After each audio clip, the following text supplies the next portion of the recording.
greatblog.com or whatever, we're gonna go through the domain. We're gonna get it hosted so you can have so you can build a website on it, and we're going to install WordPress. So that's really the basic things that you need to do to really get started. Now, things are much easier than it used to be, so we're gonna fly through this. We're gonna have this done in, let's try and do it within 3 minutes, right? I think it's going to take that long, maybe take 4, but that's really how easy it is.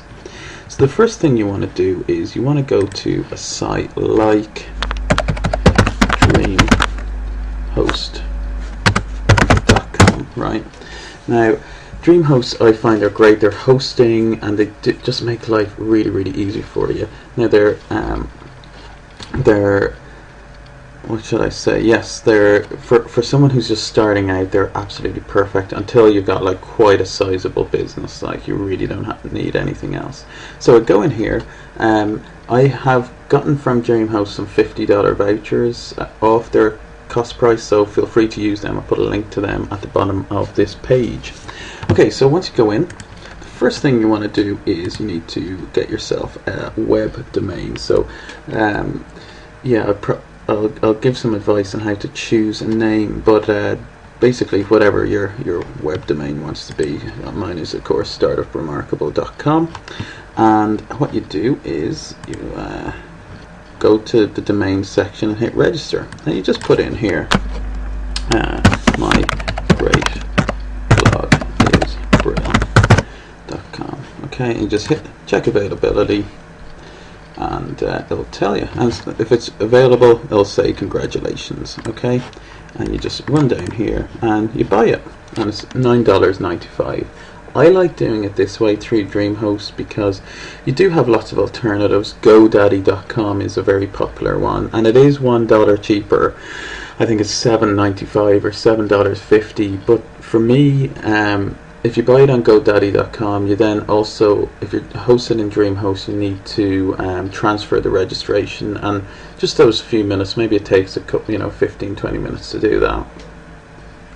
Just for me, it's worth it just to buy it all here in Dreamhost. Everything is in the one place, and you don't get it's very easy once you start getting a lot of domains.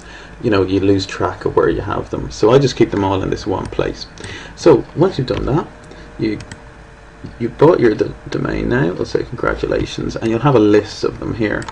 Now before you do anything else, see this one here. This is a domain I bought for a friend recently.